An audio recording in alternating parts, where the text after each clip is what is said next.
82살 어르신 한 분이 계십니다. 이분은 매일 아침 6시 반이면 알람 없이 눈을 뜨시는데요. 혼자 일어나서 혼자 세수하시고 혼자 부엌에서 서서 된장국을 끓이십니다. 아침을 드시고 나면 동네 한 바퀴를 돌고 오시고 오후에는 친구를 만나 웃으며 하루를 보내십니다. 그런데 같은 동네 비슷한 나이에 다른 어르신은 3년 전부터 요양원에 계십니다. 젊었을 때는 오히려 이분이 더 건강하셨다고 합니다. 등산도 다니시고 체력 하나만큼은 자신 있으셨던 분이지요. 같은 세대를 살아오셨습니다. 같은 동네에 사셨습니다. 그런데 82살의 풍경이 이렇게 다릅니다. 돈이 많아서일까요? 아닙니다. 자식이 잘나서일까요? 그것도 아닙니다. 유전자를 타고나신 걸까요? 젊을 때 아무리 건강하셨어도 70대 중반 이후부터 갑자기 무너지시는 분들이 정말 많으십니다. 많은 분들이 궁금하실 텐데요. 대체 뭐가 다른 걸까요? 실제로 노후를 연구하는 전문가들이 수백 명의 어르신들을 만나 이야기를 나눠봤더니 75세 이후에도 요양원에 가지 않고 자기 집에서 팔자 좋고 행복하게 사시는 분들에게는 공통점이 있었습니다. 거창한 것이 아닙니다. 아주 사소한 것들인데 그것이 딱 8가지였습니다. 그리고 한 가지 미리 말씀드리겠습니다. 8가지 중에서 4번째는 정말 중요한데요. 4번째를 들으시지 않으면 오늘 이야기를 반밖에 이해 못하시는 것입니다. 오늘은 당당하고 행복한 노후를 위해 꼭 필요한 이야기들을 하나씩 천천히 함께 보겠습니다. 듣기 전 구독과 좋아요, 알림 설정은 큰 힘이 됩니다. 여러분, 노년의 자유를 지키는 것은 대단한 능력이 아닙니다. 가장 먼저 지켜야 할 것은 바로 아침에 혼자 힘으로 일어나는 것입니다. 지금은 당연하게 느껴지시죠. 매일 하는 일이니까요. 그런데 바로 이것이 노후의 가장 큰 자유입니다. 경북 안동에 사시는 82살 어르신 한 분 이야기입니다. 이분은 매일 아침 6시 반이면 눈을 뜨십니다. 알람이 없습니다. 그냥 몸이 알아서 깨신다고 하셨습니다. 눈을 뜨시면 기지개를 한번 크게 켜시고 천천히 이불을 걷고 일어나십니다. 세수하시고 이를 닦으시고 거울을 한번 보시며 혼자 말씀하신다고 합니다. 오늘도 일어났네, 감사하다. 내 팔자는 정말 좋은 것 같아 별것 아닌 것 같지요. 그런데 이분의 하루가 평온한 이유는 간단합니다. 아무도 안 일으켜줘도 되고 아무한테도 부탁하지 않아도 되고 내 몸이 내 말을 들으니까요. 반면 이런 분도 계셨습니다. 서울에 사시던 78세 어르신인데요. 이분은 젊었을 때 정말 건강하셨습니다. 등산도 다니시고 체력 하나만큼은 자신 있으셨던 분이지요. 그런데 74세 되던 해 겨울 현관 앞 빙판에서 한번 넘어지셨습니다. 대퇴골이 부러졌습니다. 수술은 잘 됐습니다. 문제는 그 다음이었지요. 한 달을 침대에 누워 계시는 동안 다리 근육이 빠졌습니다. 재활을 하셨지만 예전만큼 회복이 되지 않았습니다. 처음에는 자식들이 아침마다 와서 일으켜 드렸지만 매일 올 수는 없는 일이었지요. 결국 간병인을 부르게 되셨고 1년 뒤에는 요양원에 들어가셨습니다. 이분이 아들에게 이렇게 말씀하셨다고 합니다. 그때 안 넘어졌으면 이렇게까지 안 됐을 텐데 한 번 넘어진 게 내 인생을 바꿔버렸어요. 75세가 넘어서 한 번 넘어지면 골절이 되고 골절되면 침대에 눕게 되고 누워있으면 근육이 빠지면서 다시는 혼자 일어나지 못하게 되는 경우가 정말 많습니다. 의사 선생님들이 가장 강조하시는 말도 바로 이것입니다. 어르신 절대 넘어지지 마세요. 그래서 근력 운동이 필요합니다. 70대에도 80대에도 운동하시면 근육은 붙습니다. 거창할 필요 없습니다. 의자 잡고 앉았다 일어서기 10번, 벽을 짚고 팔굽혀 5번, 매일 20분 걷기 이 정도만 꾸준히 하셔도 큰 차이가 난다고 하는데요. 혼자 일어날 수 있다는 것. 이것이 보석 같은 노년의 가장 첫 번째 조건입니다. 그런데 아침에 혼자 일어날 수 있다고 해서 하루가 저절로 채워지는 것은 아닙니다. 지금 듣고 계신 여러분은 오늘 아침에 뭘 드셨나요? 직접 차려 드셨나요? 아니면 누군가 차려준 밥을 드셨나요? 충북 청주에 사시는 80살 어르신 이야기입니다. 이분은 아침마다 혼자 부엌에서 서서 밥을 짓고 된장국을 끓이고 김치 하나 꺼내서 밥상을 차리십니다. 거창한 요리가 아닙니다. 밥 한 공기, 국 한 그릇, 반찬 한두 가지. 그런데 이분이 이렇게 말씀하셨습니다. 내가 먹고 싶은 걸 내가 해서 먹을 수 있다는 게 그게 얼마나 좋은 건지 젊을 땐 몰랐어. 내가 원하는 시간에 내가 먹고 싶은 것을 내 손으로 만들어 먹을 수 있다는 것. 이것이 어쩌면 노후에 누릴 수 있는 가장 소박하면서도 가장 큰 사치일 수 있습니다. 반면 이런 분도 계셨습니다. 서울에 사시던 77 새 어르신. 이분은 평생 밥을 한 번도 직접 지어본 적이 없으셨다고 합니다. 젊을 때는 어머니가, 결혼하고 나서는 아내가, 회사에서는 구내 식당이 있었지요. 그런데 73 세대시던 해에 아내분이 갑자기 쓰러지셨습니다. 뇌출혈이었다고 합니다. 다행히 목숨은 건지셨지만 오른쪽 마비가 오셔서 더 이상 부엌에서 서실 수가 없게 되셨지요. 그때부터 이분의 하루가 완전히 달라졌습니다.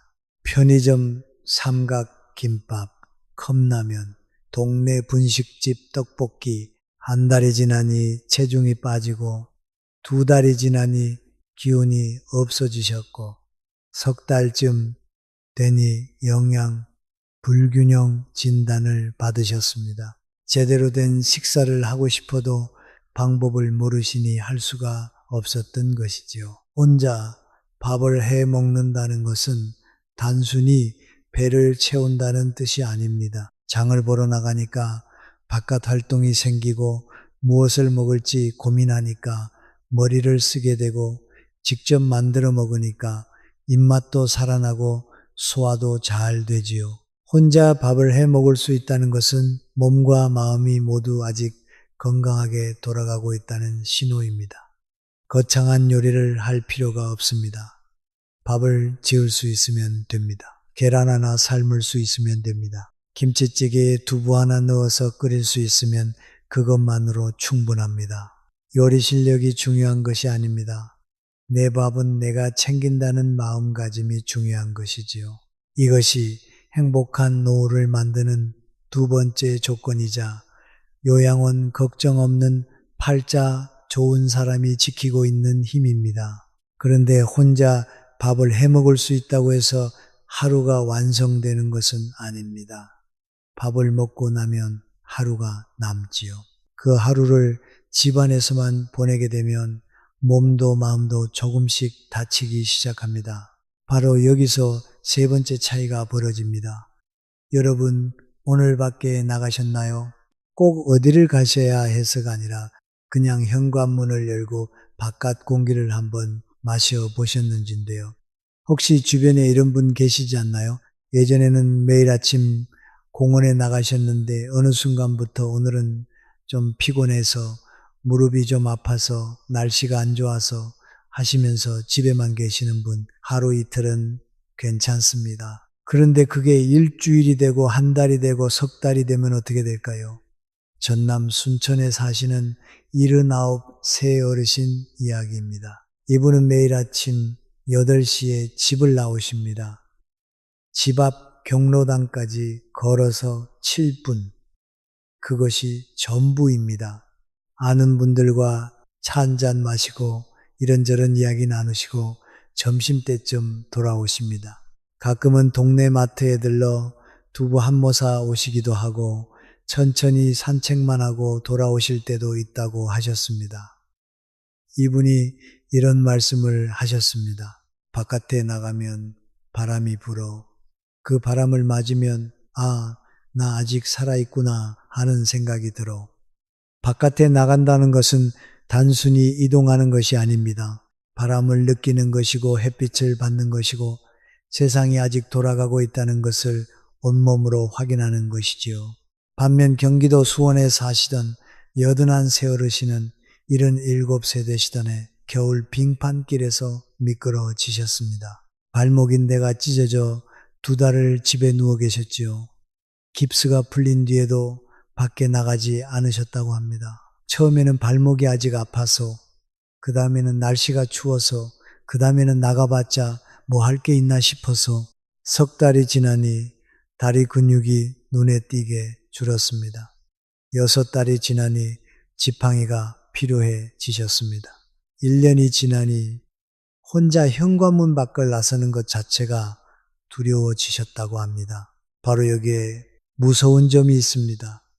밖에 안 나가는 것은 처음에는 선택처럼 보입니다. 그런데 시간이 지나면 능력의 문제로 바뀝니다. 안 나가는 것이었는데 못 나가는 것이 되어버리지요.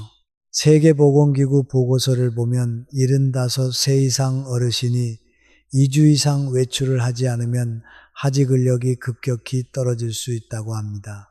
근력이 떨어지면 낙상 위험이 올라가고 낙상을 경험하시면 외출 공포가 생기고 더 안 나가시면 근력이 더 떨어지는 악순환이 시작됩니다.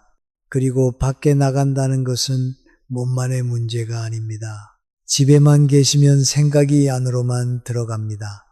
그런데 밖에 나가시면 꽃이 피었네, 마트에 딸기가 나왔네, 이런 사소한 것들이 머릿속을 채워줍니다. 한 연구에서도 주 3회 이상 외출하는 어르신은 우울감 발생률이 상당히 낮다는 결과가 있었다고 합니다. 내 발로 바깥에 나갈 수 있다는 것은 세상과 연결되어 있다는 뜻이고 아직 내 삶의 주인이 나라는 뜻이지요. 이것이 3번째 조건입니다. 지금 밖에 나가는 것이 귀찮게 느껴지신다면 오늘 딱 한 번만 현관문을 열어보세요. 5분이면 됩니다. 그 5분이 내일의 산책이 됩니다. 그런데 4번째가 진짜 중요합니다. 처음에 말씀드렸죠. 8가지 중에서 4번째가 핵심이 될 수 있습니다. 여러분, 한 가지 질문을 드려볼게요. 오늘 아침에 눈을 떴을 때 이런 생각이 드셨나요? 오늘은 뭐 하지? 이 한마디가 어떤 톤이었느냐가 중요합니다. 똑같은 오늘은 뭐 하지? 인데 2가지로 나뉩니다. 하나는 설레는 마음으로 오늘은 뭐 하지? 하는 겁니다. 화분에 물 줘야지. 시장에 가서 고등어 한 마리 사와야지. 오후에 경로당에서 바둑 한 판 둬야지. 다른 하나는 텅 빈 마음으로 오늘은 뭐 하지? 하는 겁니다. 할 일이 없어서, 만날 사람이 없어서 그냥 TV나 켜야지. 일본의 정신과 의사가미야. 미에코 선생이 쓴 살아가는 보람에 대하여라는 책에 인상 깊은 이야기가 있습니다. 이분이 한센병 환자들을 오랫동안 돌보면서 관찰하셨는데 병이 심한 분들 중에서도 하루가 기다려지는 분들이 있었고 몸은 괜찮은데 하루가 두렵다는 분들도 있었다고 합니다. 가미야 미에코 선생은 이렇게 말하셨습니다. 사람을 살게 하는 것은 건강이 아니라 내일 아침이 기다려지는 마음이다. 강원도 강릉에 사시는 83세 어르신 이야기입니다. 이분 거실에는 달력이 하나 걸려 있는데 빈칸이 없다고 합니다. 월요일에는 복지관 노래교실, 화요일에는 손녀 영상통화, 수요일에는 시장 가기, 목요일에는 머리 자르기, 금요일에는 옆집 언니와 커피. 이분이 이렇게 말씀하셨습니다. 자기 전에 달력을 봐. 내일 뭐 하는지 보면 마음이 편해져. 아무것도 안 적혀 있으면 그날은 좀 불안해. 달력에 뭔가 적혀 있다는 것은 내일도 내가 이 세상에 존재할 이유가 있다는 뜻입니다. 반면 대전에 사시던 80세 어르신 이야기입니다.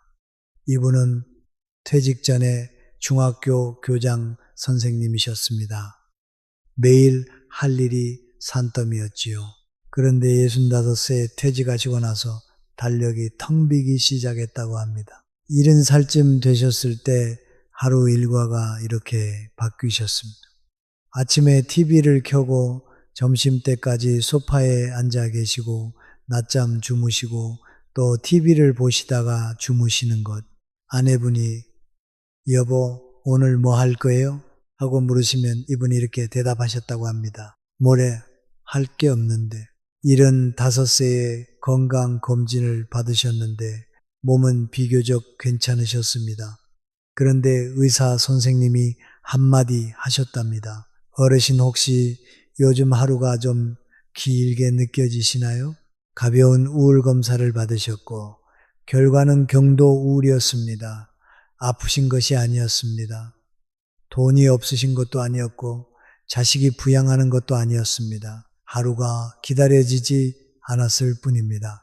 노후에 무서운 것은 병이 아닐 수 있습니다. 할 일이 없는 것이 더 무서울 수 있지요. 하버드 대학교에서 85년 넘게 진행한 성인 발달 연구에서 밝혀진 바에 따르면 노년기에 행복한 사람들의 가장 강력한 공통점은 일상에서 의미를 느끼는 가였다고 합니다. 정원을 가꾸는 것, 손주에게 편지를 쓰는 것, 동네 도서관에서 책을 읽는 것, 이런 소소한 일상이 내일도 살아야 할 이유가 되었다고 하지요.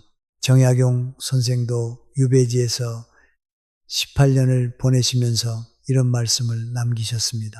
하루를 헛되이 보내면 그것이 곧 하루를 죽인 것이다. 하루를 채우라는 뜻이 아닙니다. 하루에 뭐라도 하나 담으라는 뜻이지요.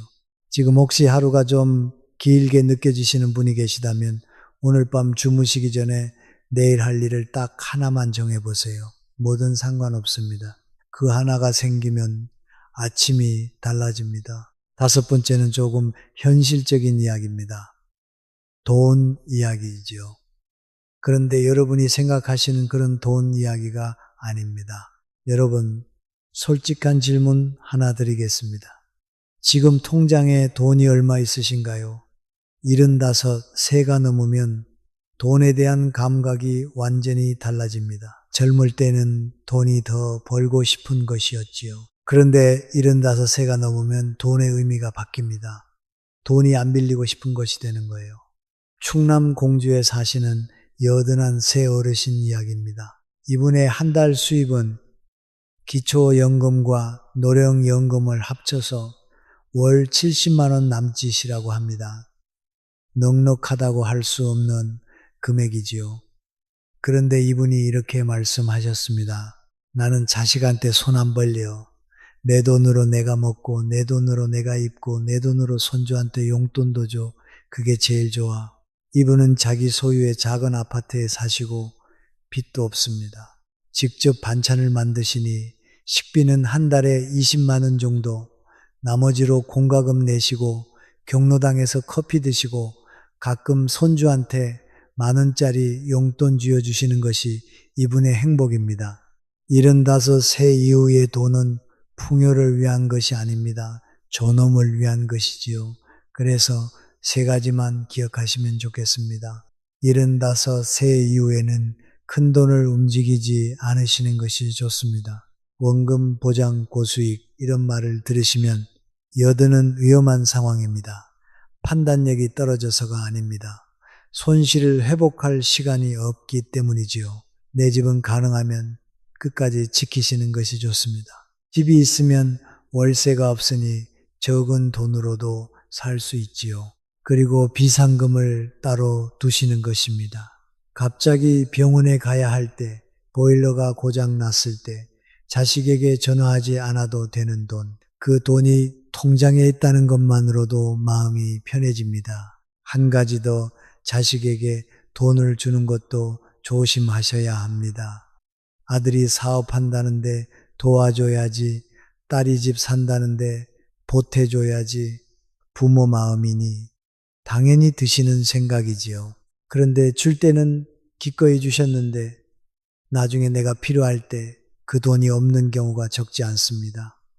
어르신이 이런 말씀도 하셨습니다. 자식한테 해줄 건 해줘서 근데 내 밥값은 남겨둬서 그게 지혜야. 금액이 중요한 것이 아닙니다. 내 것으로 산다는 그 감각이 중요한 것이지요. 그런데 돈이 있어도 곁에 사람이 없으면 노는 쓸쓸해집니다. 바로 여기서 여섯 번째 차이가 벌어집니다. 여러분, 지금 전화기를 꺼내서 아무 이유 없이 전화할 수 있는 사람이 있으신가요? 안부를 묻는 것도 아니고 부탁할 것도 아니고 그냥 나 심심한데 통화 좀 하자 할 수 있는 사람 딱 한 명이라도 전북 전주에 사시는 84 새어르신 한 분에게는 동갑내기 친구가 한 명 있다고 합니다. 40대 때 시장에서 처음 만나 지금까지 거의 40년을 알고 지내신 사이지요. 두 분이 매일 하시는 것이 있습니다. 오후 3시에 전화 한 통, 그것이 전부입니다. 순이마, 오늘 뭐 했어? 나 시장 갔다 왔어. 감자가 싸더라. 그래, 나도 내일 가봐야겠다. 5분도 안 되는 통화입니다.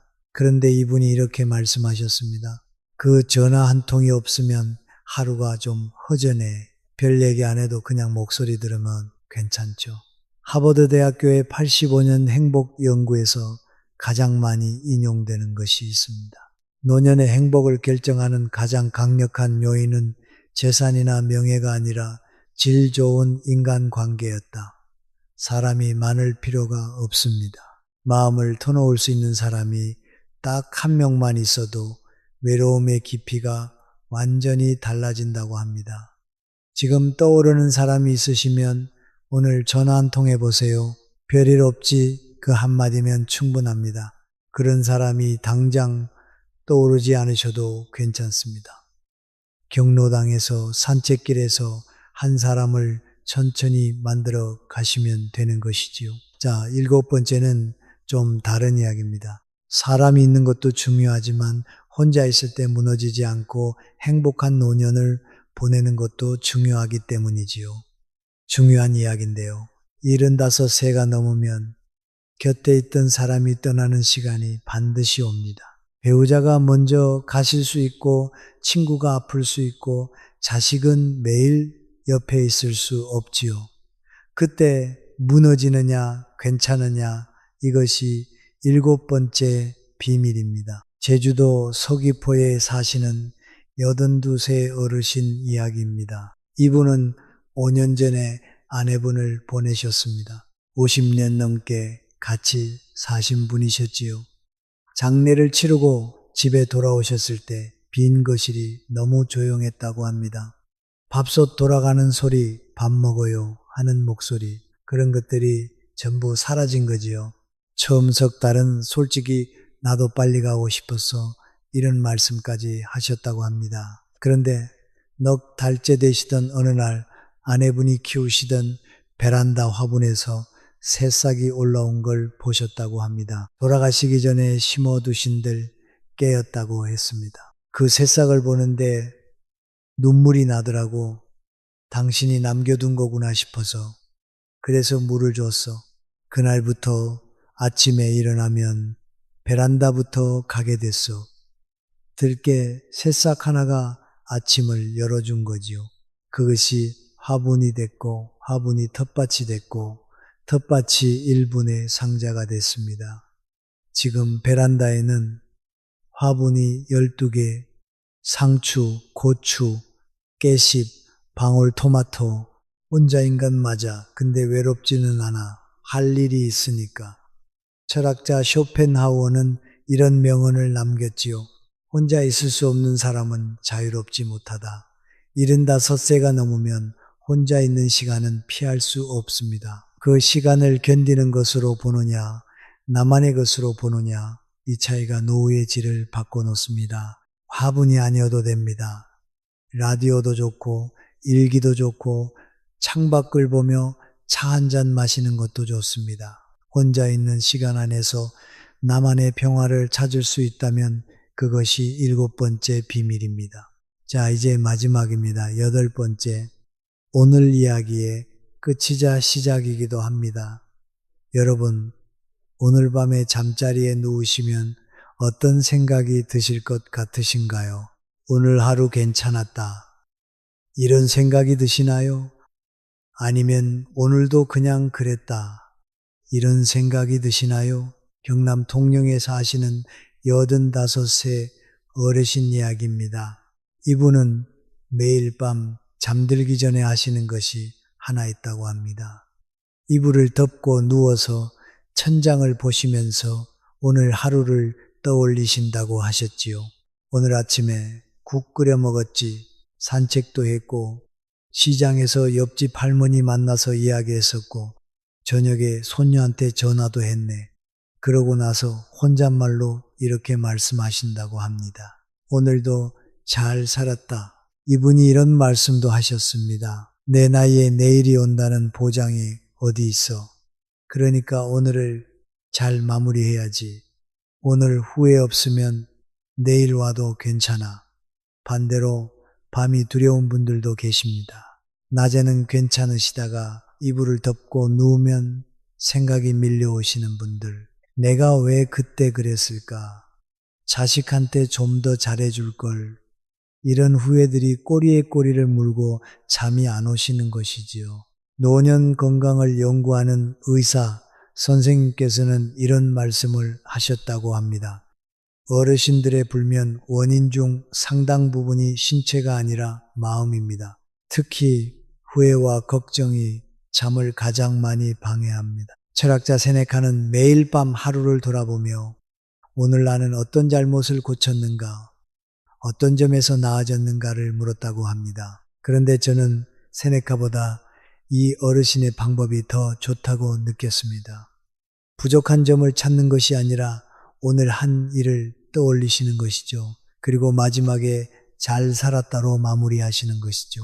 75세가 넘으면 자신을 채찍질할 필요가 없습니다. 오늘 하루 무사히 마쳤으면 그것만으로 잘 살았다고 하셔도 됩니다. 그것이 팔자 좋고 보석같이 소중한 노후를 보내는 방법입니다. 오늘 밤에 한번 따라 해보시면 어떨까요? 오늘도 잘 살았다. 여러분이 나이가 들었어도 75세에서 85세 사이에도 이 8가지를 하고 계신다면 여러분은 세상에서 가장 팔자 좋고 행복한 노후를 보내는 사람일 수 있습니다. 오늘 말씀드린 것들은 전부 다 소박한 것들이지요. 그런데 이 소박한 것들이 전부 가능한 사람이 사실은 가장 부자일 수 있지요. 노년의 진짜 부자는 잃지 않은 사람이 아니라 남은 것으로 충분한 사람이다. 전부 다 하고 계실 필요 없습니다. 지금 이 이야기를 끝까지 들으신 것만으로도 여러분은 이미 첫 번째 걸음을 내디딘 것이죠. 그러니 오늘 밤 잠자리에 누우시면 조용히 한번 말씀해 보세요. 오늘도 잘 살았다. 그 한마디가 내일 아침에 혼자 일어나는 소중하고 행복한 힘이 될 수 있습니다. 오늘 이야기가 도움이 되셨다면 댓글로 여러분의 이야기를 자유롭게 나눠주세요. 무엇보다 지금 8가지 중에 하고 계신 것이 있으신가요? 가장 마음에 와닿은 부분이 있으시면 댓글로 적어주세요. 여러분만의 행복한 노후 비결을 나누면 다른 분들께도 큰 도움이 될 것입니다. 이상으로 인생의 지혜였습니다. 여러분의 구독과 좋아요, 알림 설정은 언제나 큰 힘이 됩니다. 감사합니다. 행복하세요.